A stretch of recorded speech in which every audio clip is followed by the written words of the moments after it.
Hi, everybody. Another episode of the Acolyte has arrived, and holy shit, there's a lot to discuss about this. And I say let's get started.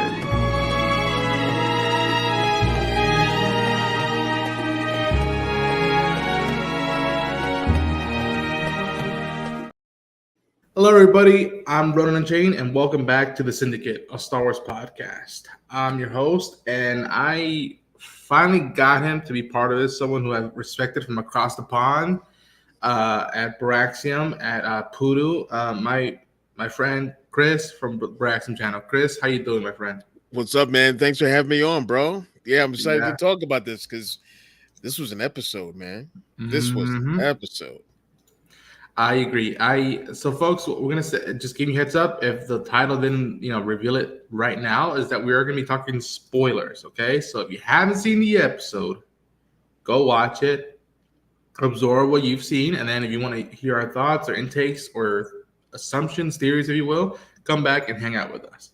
But this episode goes off of the story from last week's episode. Like, okay, two Jedi's are down, two left to go with May's revenge, and we conclude with her trying to find Kelnaka. But this one starts off flashback, Yeah. full on episode, not going back and forth about what went down on Brendok 16 years Mm-hmm. ago. And Mm-hmm. you see how young Osha and young May are living a life secluded to an extent, but peaceful, if you will. I mean, to me, the scene, the shot that said it, oh, okay, everything's good right now, was this.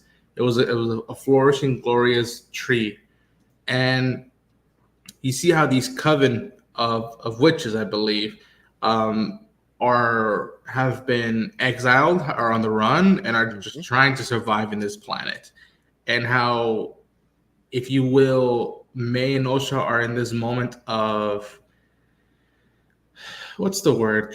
Not transition, but just like matureness. They're going up Yeah. another level. Transcendence Yeah, there you yeah go. Transcendence of. Uh, it's not like, of a kind. Yeah. yeah, it's not like puberty or whatnot. I mean, to an extent, Right. I guess it is, but like they're going beyond just being kids anymore. It's like there's now responsibility being passed on to them, Mm-hmm. and we see how one of the twins isn't into it. They're like, I don't want tradition. I don't know about tradition. She's an extrovert. She's like, I want to go do my own thing. I want to go see the galaxy, and how Mm-hmm. the tensions are just going. And you see how, to me, it was heartbreaking yet enduring to see two mothers, two ladies trying to keep this, if you will, hidden family together Mm-hmm. while trying to keep this society alive Yeah. and surviving. And how in the night that the ceremony is going down, how, it's like, all right, we're doing this, we're transcending.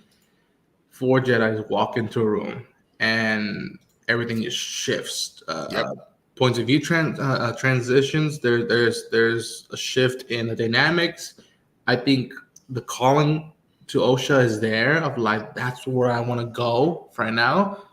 And I love that they didn't hold back the consequences of decisions.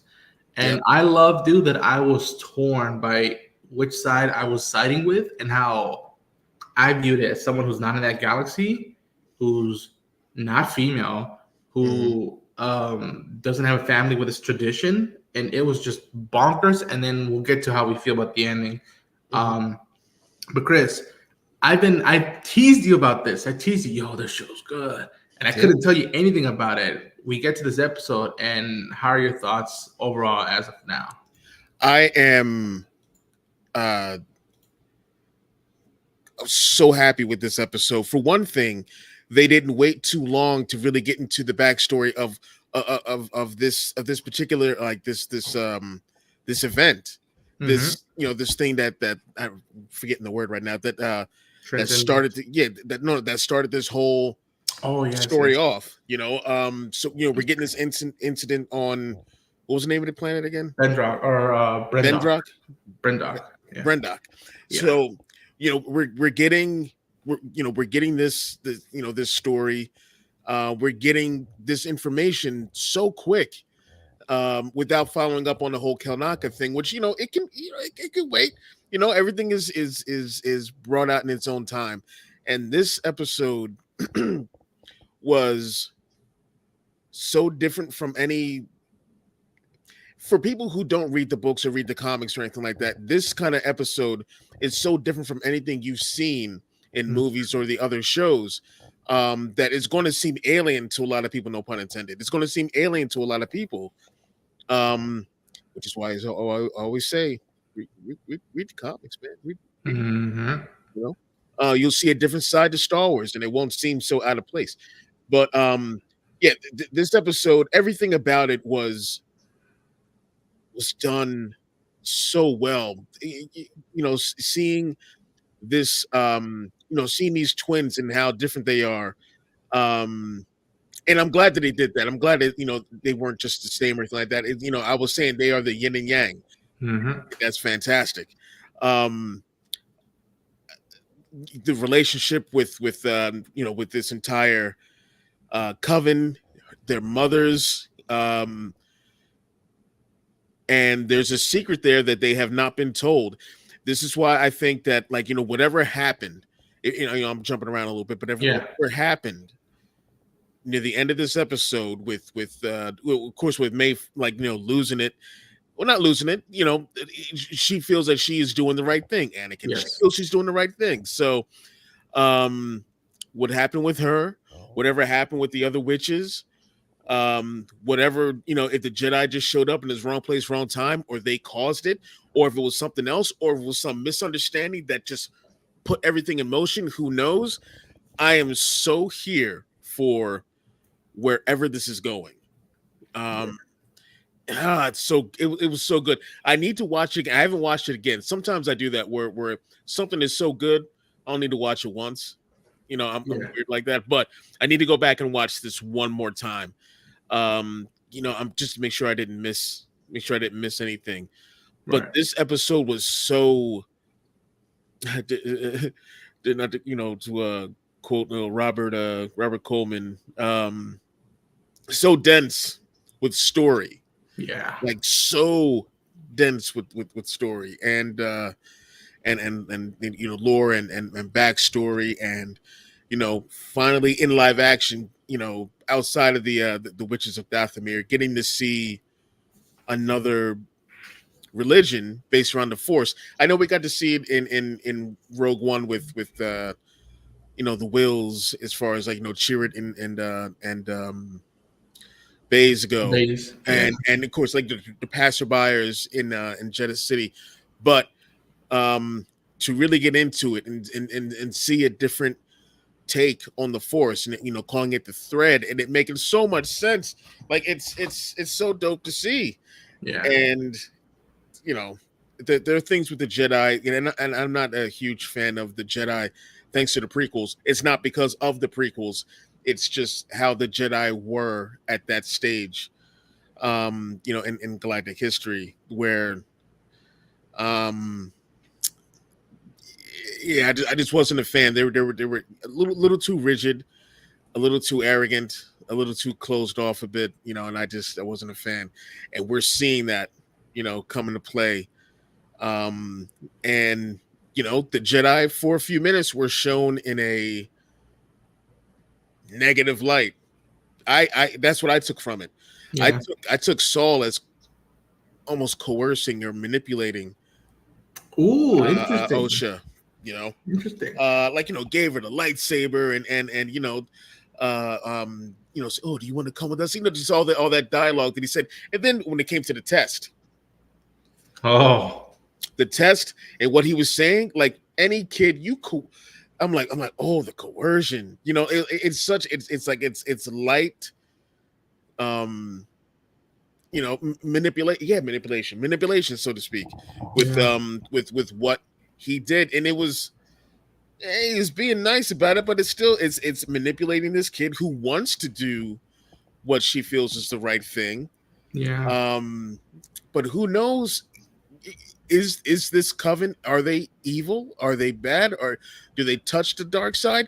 And who says the dark side is bad? I'm a Sith fan. Balance.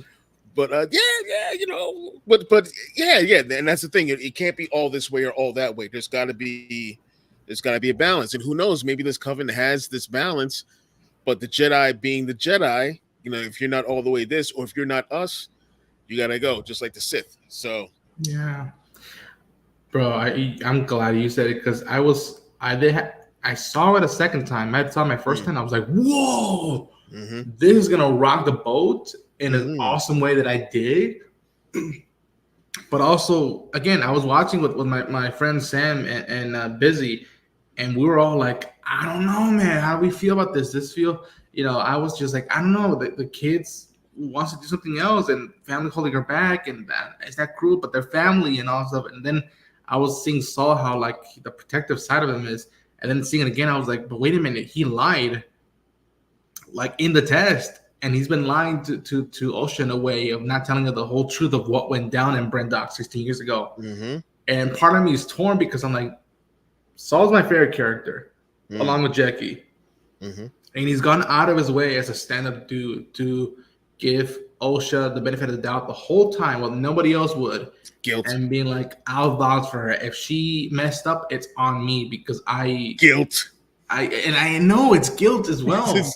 And I'm like, oh my gosh, but this dude seems like he genuinely wants to do good. Yeah. And maybe has a dark side, not dark side, but like a dark history past to him that wants him, he's looking for atonement. And that's what I found so fascinating in my second viewing is that, yes, you could say he was manipulating all that stuff, but I think he didn't flat out said, we got you, kid. It was when he was just saying, this is a you decision. That's what I loved about what he and Mother Anisea said. Mm-hmm. This is how we see stuff. This is how we see stuff, but it's your decision. Right now, it's a pivotal moment in your life. I was saying, I don't know. I'm an introvert. I'm now in my life where I want to go see the world, but I'm older now. I'm way older than Osha is. She's a kid, but one of her mothers say that she's old enough to make decisions. Again, based on culture, and you're seeing how both sides are like, it's your call. We're telling you all that's happening right now. It's your call. And I think what I love most is that whether she liked it or not, or maybe has regrets of saying is that Mother Anisea said that it's your decision. If you want to pull the thread, you pull it. But don't make any decision out of fear. No decision should be made out of fear. And I love that because she told her you won't see me again. But don't let that make you afraid of your own decision. And she was clear. It was a moment of clarity, heartbroken. And again, for anybody who is parents, and I haven't fully experienced it yet with my parents, but when you leave the birdhouse, the bird nest, and you like the kid has got to go do their own thing, make their own bones, see what they're about in this world. It's a heartbreaking moment. And just shout out to Jodie Turner-Smith, I believe that's the actress name. I was just so like she brought it. She brought it, man, in a way and like that everyone. Yes, everyone in this episode brought it. The actress who played the Mother Crow, the Zabrak woman, like everyone brought it, and they got some like like no one is fully, and that's the one thing I love is that no one's innocent, no one, and like what did they do to bring these girls into the world? What happened? What did they do? What did did they do something on like what Plagueis did? Did they manipulate the midichlorians? Did they manipulate the Force? Like what is it? What did they do? Did they make science with it and like something? Well, I doubt the science part, but just what? No. What happened and how did they come to be? Who are they? Are they a dyad?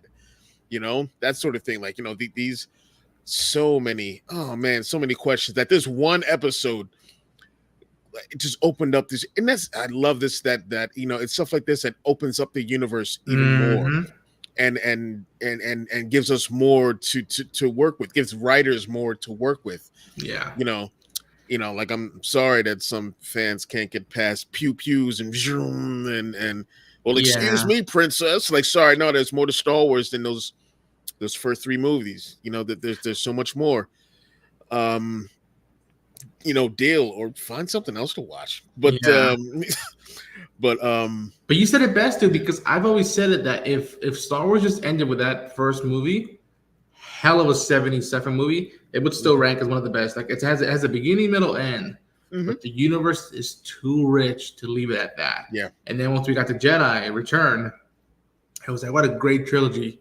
But the universe is too rich to leave it at that. You get to the prequels, again, great downfall of Anakin / Vader. Cool. It's too rich of a universe. There's so much more. There's so much more that could be. That's what people, when I've heard people say creatively bankrupt, it's like, okay, this ain't it anymore. They're swinging now. Whether you feel they're using tropes similar to the stuff, sure, that's your assessment. I can understand that, but it's like they're swinging with these new stories that they can do. Absolutely.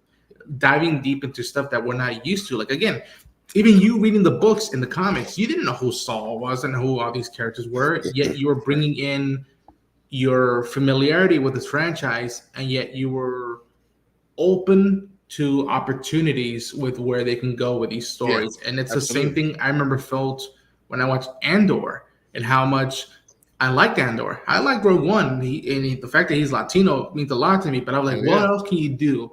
And then they do the full-on espionage, spy thriller stuff. It's like, this is what you can do with stories that may not resonate fully with you, but it opens up your franchise that says, you know what, it's more, to quote Optimus, there's more than meets the eye. There's more to, your eyes can't deceive you. Don't trust them. It's opening up to more. It's fully going full Buddhist, hippie Jedi way of just letting the Force take in everything around it. And to me, I don't know about you, bro, but the most human moment that I was just like, I told the boys that I was watching, I was like, I don't know how I feel about this, guys, was when Mother, the Jedi come in, tell them, you can't deny our right to investigate, to test these kids out, see if they're forces with your approval. And, there's like, we'll send them, but we got to talk about stuff. Or, after the testing and all this stuff, Mother Corel and they say have this moment of like, I carry them. I created them. And it's like, fuck, bro. You're like, I don't know, she carried them, but she brought them to life. And it's like, whose side am I on? They both have valid points. And it's just like, it was driving me nuts, man. And I couldn't believe that. Like, that is a different type of parentage. You know what I mean? Like how they were conceived. Like, was it 50-50? I mean, I would consider it 50-50. Yes. The one carrying them and giving birth to them to the one that created. Yeah, it's 50-50. Like they both have, as far as I'm concerned, like, ownership is the wrong word to use, but they were created in a, that's a tough one. It's a must. I know it. I know it's a weird one. Yeah, that's a weird one to kind of navigate. But that's. And I think Giovanni King has sub Ronan. Yeah, this is indeed an episode. Sister at odds, and the Star Wars community at odds. And he says, Star Wars universe is so big and vast, and yet people can't get past the original trilogy. Can't if there is more in the galaxy one that gave us before. I like new stories. I agree. If we had just stayed with those OG trilogies, or even just the prequels, we wouldn't get Mando. Right. Absolutely. We wouldn't get Ahsoka. Yep. Yeah. That's how I see it about that. But the ownership, not the ownership, right? But just the parental supervision of like, okay, we're the closest things. We are these girls' family. Yeah. And we're the older ones. We've been through stuff. We've had life experiences. Yeah. Do we let these girls make their own choices now? After a while, telling them you can't go past this barrier now, and then like reveal to them, oh, you can if you want to. And it's a big mind fuck of a bending moment that like I was just so in awe of it. And it's I don't know, even seeing the moments, again, a beautiful shot. And this so much to, I remember how I was like, they're switching the logo again of the Acolyte when they went from this. And I was just like, okay, why are they switching it now? And then you see the shot of the thread that they're, part of the ceremony, and how you see the moon lighting up. And I'm like, okay, that's a little iconography to what these girls. Ashla and the Bogan. Yeah. Yeah. I was just in awe of it, dude. Yeah. In awe of it. Did you have a favorite moment in this episode?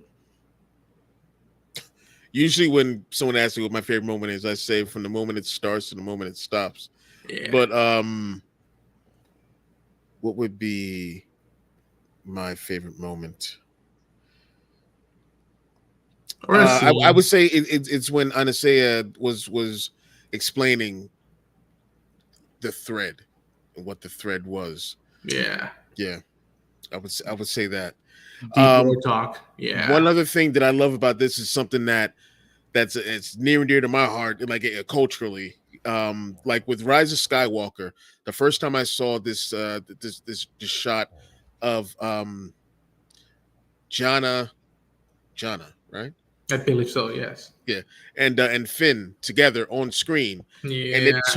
it took 40 years for us to get to a point where there's two black people on the screen at one time. And that just blew my mind. It made me so ridiculously happy. That is one of the things with this episode in particular. Just to see so many prominent black faces on screen, male or female, doesn't matter to me. Yeah. Um, that happened, and it's Star Wars, is beautiful. Like it never hit me until, well, I mean, of course it hit me. I'm like, yeah, we only had, like, for me, I was a fan. Like I'm 49. I was a fan since the beginning. Mhm. So, um, having Lando Yeah. for however many years, and as a kid, I had to play with, like, I did two different Lando figures or whatnot, and make them two completely different characters. Just to have more black people, black characters I can play More with, and space. then Yeah. getting Mace Windu 20, almost 20 years later, 16 years later. Uh, and now, like, it's just like especially with the High Republic era, like, it's all over the place and it's beautiful. Can't throw a rock without hitting a person of color in space Yeah. now. I'm digging it. But yeah, that to me, that's a beautiful thing to see. And yeah, yeah, that's, I yeah. I understand it. Trust me. When I saw Oscar with that shot on the X-wing, and I was like, that gives me Han and Luke vibes. What the fuck? Mm-hmm. And then you see Diego, and then you hear that Rosario's finally gonna play Ahsoka. Mm-hmm. Um, yeah, again, I was never. I needed to see Latino people on screen, but then when I got to a certain age, I was like, you know what? Yeah, Let's yeah, open up the gates and keep have it fresh. And look at the Oscars. Look how many directors have won. It's like we yeah, deliver. We deliver. yeah. With these shows, we've delivered. Yeah. And Giovanni, I think, said fair moment was probably the one with the thread. And also the moment where mother lets child go. That moment in particular really surprised me to see a parent let a child go like that. Like I said, Mm-hmm. man, the bird leaving the nest is something that happens, Yeah. and for some it's harder to think. And again, it makes me appreciate Mother Coral, what she was going through about, like, I don't want to lose these girls that Yeah. easily, and how fasting for those two twins. Shout out to those twins who, you have to carry the torch that Amanda started with these 2 episodes, and making us believe in your sisterhood, and how one wanted to be more open in this galaxy, and how one was studying deep into the cult that she was bringing up on. Shout out to Mm-hmm. them, and how they were like lining up, being like, you don't want to separate this family, but yet I want to go do my own thing. And like I said, I'm in a very similar phase where, like, I need to see the world. I can't Mm-hmm. stay around the same zip code I've been for the past few years. I need to go Mm-hmm. check out what else is there beyond Google Images or just watching somebody's vlog on YouTube. Like, I got to go be Absolutely. there. Yep. But speaking of be there, you see the moments where Osha might be a mechanic. You see where she takes on these Yeah. moments of, like, building and fixing stuff, and how this was a cute moment between the Wookiee, and how just like, God, what I would give to be in that moment, just to say hi to Yeah. a Wookiee. Yeah. The I was. test. Go ahead, Yeah. I was Chris. saying. I was hoping that maybe this would be the first time they put some subtitles on a Wookiee. But no. Yeah. One of these days, we'll One get day it. they'll finally update it. Yeah. The test, dude, the thing, I'm like, oh, Yeah. Phantom Menace right there, test. Mm-hmm. And then I didn't believe it. I was just like, wait, is that a live cat? What the hell? And I was like, Yeah. Oh, Chugga Leslie's Cat. Yeah. like tipping the hat to Dave and the Mm-hmm. Rebels crew over there. Mm-hmm. And then again, after how some may feel about what Saul's been doing, the fact that he, even after maybe he did effed up, but that he instantly was like, I'm not just gonna abandon this kid and just put him in the Jedi Academy. Good luck, Jersey. I will personally like make sure you're taken care of. Again, it's that call me cliche. It's that Logan. It's that Joel from Last of Us vibe that I'm like, okay, come atonement. Like I am so fascinated by that theme, and it echoes. It lines up everything with what we've been seeing of these first two episodes, and how I may even still see it that maybe next week or the following weeks might break my heart of like, so what the hell did you and Indara and Tobin and Kamaka did in that room? Because they say May started a fire. She started a fire, but she didn't burn that shit to the ground. It wasn't that one fire didn't burn that shit to the ground. And that's so the thing. Fascinating. That's the thing. Like, you have May and Osha who are blaming each other for what's going on around them.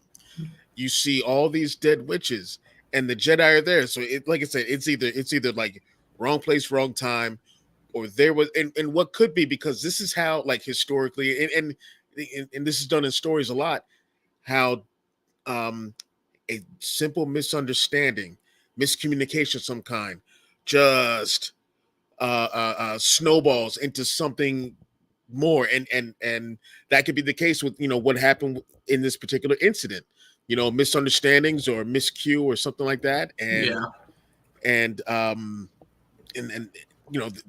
this whole unfortunate event started, or and this is something that me and my poodle partner Mark Perez, have been thinking, like, once we saw it at we both went to a premiere, him in San Fran and me in Philly.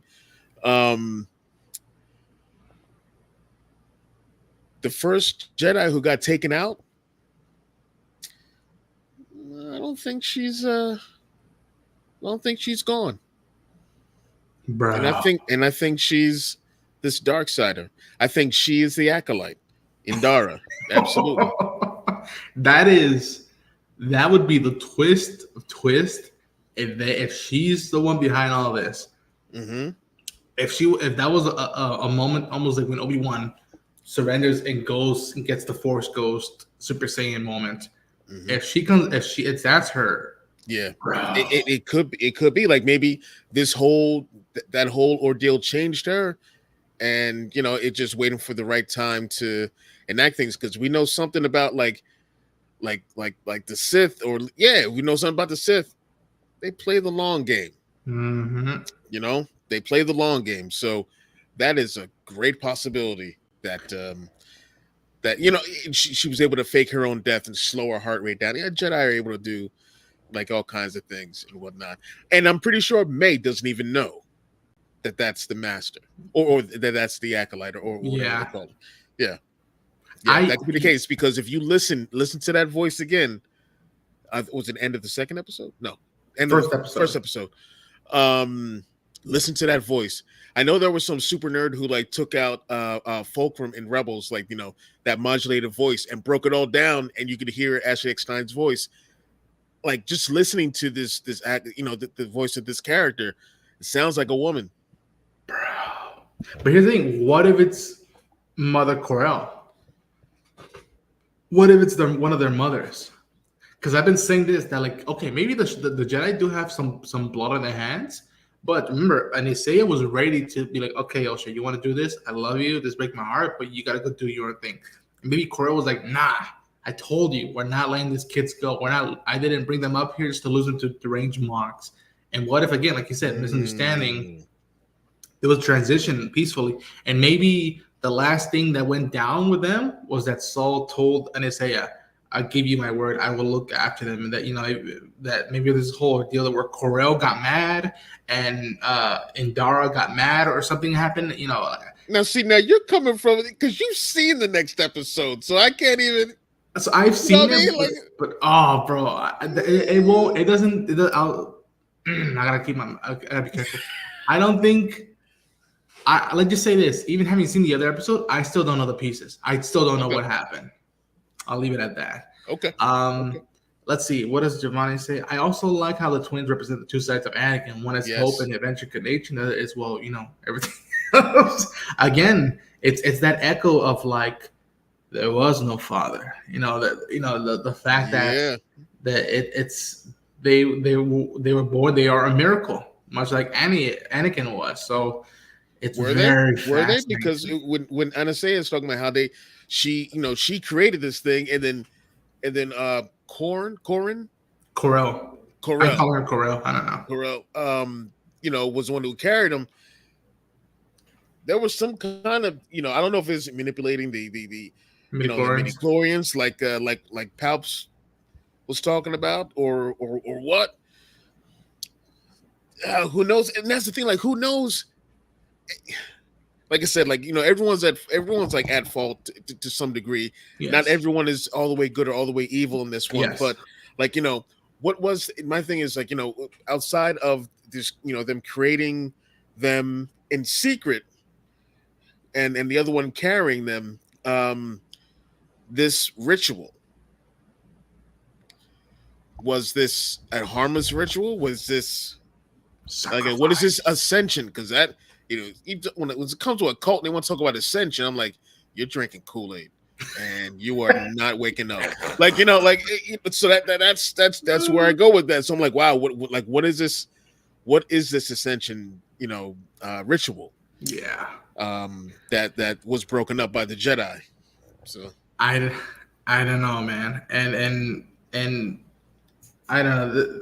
That's what I love about this show. And again, I've heard criticism be like, the mystery is not too mystery. There's a lot you can see coming. I'm like, okay, to an extent, I can understand that. But if you're still connected with these characters, if you still want to know what happened, then the show's doing something good. man, Um, yeah, my bad. if you, yeah, I think from the get go you'd be like, I don't know, I think the Jedi did something awful bad, but now you're like, wait a minute, I don't know how bad was the extent of their actions, and how you're seeing how, like, all right, what went down and could have been easily preventable, because Right. at the end of the day, this might be a heartbreaking moment where it's like a simple misunderstanding changed the course of these two girls' life Yep. and the Jedi Mhm. and And onward the maybe the Republic extinction, yeah, with the extinction of this of this race. coven, Yeah. like, because they're, that's always been the case where there've been these force-based religions. Like, if you ever read the Dr. Aphra comic, there's one called the Order of Spectre, and they were a splinter of was it the Jedi or the Sith? I think it was the Jedi. Um, so like, one was trying to take out the other and vice versa, that sort of thing. Yeah, man. You don't know. You don't know. I and you know what? I think we'll wrap it up that being like, we don't know, and yet we're intrigued to know in the upcoming Absolutely. weeks. And that's it. Just like one last little thing. Like, Go for and it. it's almost like a little wrestling thing. But Roddy Piper, this legendary pro wrestler, is a legend in the business. One of his famous lines is, and this works perfectly for this show.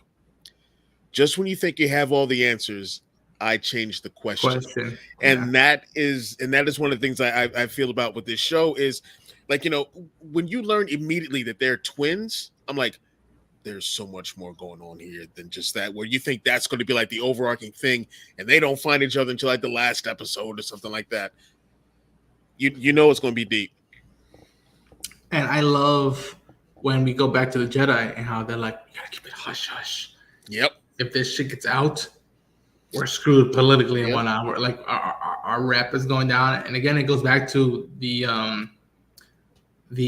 invasive vibe the Jedi first give off when they get to Brendok, and how there's a moment of like, no, we're not all this. And it was fascinating how, like, Mother Corel and somebody was yelling, they wanted to steal our kids, and so like, well, the Jedi do not take children. It's like, I don't know, and she's like, hold your tongue. Bro,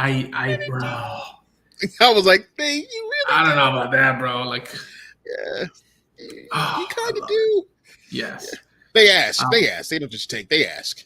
Yeah. But yeah, man. Folks, that's how we're gonna wrap it up for this week's episode of the Syndicate of Star Wars podcast, talking episode 3, spoilers of the Acolyte. Leslie Hannon and her team will keep kicking ass, and I think they will continue kicking ass onwards. Oh, yeah. Amigo, my friend, thank you so much for being here. Thanks for having me, bro. I will always say, the moment the Jedi got involved in politics, that's the moment everything started going bad. In universe, you're talking, not story wise. Story wise, it's fantastic. In universe, yeah, that they became I when they think so. became like like as some call them the lapdogs of the Senate, that sort of thing. Like that's when it became a big problem. Yeah, the Peacekeepers vibe title went out the wazoo. Yes, in universe. Yep, I agree with you, Giovanni. But Chris, which is gracias, my friend. Tell people where people can find you. Where can they go check you out? What Yeah. are you a Star Wars fan? Do you watch any of this stuff? Where can people find you, my friend? Hey, you can find me at Proaxium, Instagram, YouTube, Facebook, all that stuff. Each week we do Star Wars comics previews. We do gaming on Wednesdays and Thursday nights now because Tuesdays normally, but Acolyte's on, so moving that to Thursdays until the series is over for BX Gaming. We have a podcast called Star Bros Podcast with Ben and Jan. It's like easy listening Yeah, Star Wars conversations with them. And pretty soon there's going to be a Proaxium store for action figures and collectibles, comics, apparel, all that stuff. Proaxium Outpost is going to be coming out. You may see it right there. But yeah, so we're going to have that going on. And yeah. beautiful. Yeah, folks, go subscribe to the channel. It is a ball to hang out and just see the streams, see what they're talking about. If I'm not mistaken, they play Last of Us here and there, which gets my tingles for my channel tonight. Actually, yeah, 8:30. Dan and Roke are going to be 8:30 p.m. EST. Yeah, Dan and Roke are going to be playing Last of Us 2, and Dan is having his heart broken and his mind blown at the same time. Like, wow, that's happened. So that's going to be good. I may jump in there tonight and just see what those jabronis are up to. But yeah. But folks, get ready for that website. I got a feeling I might even do my shopping there as well a little bit. But until then, folks, thank you much for checking out. Share the enthusiasm. Subscribe to this. I want to grow it out more. I want to be able to just travel stuff and just put it on film and put it out to the world. And hopefully you're digging the podcast. And as always, may the Force be with you. Take care, everybody.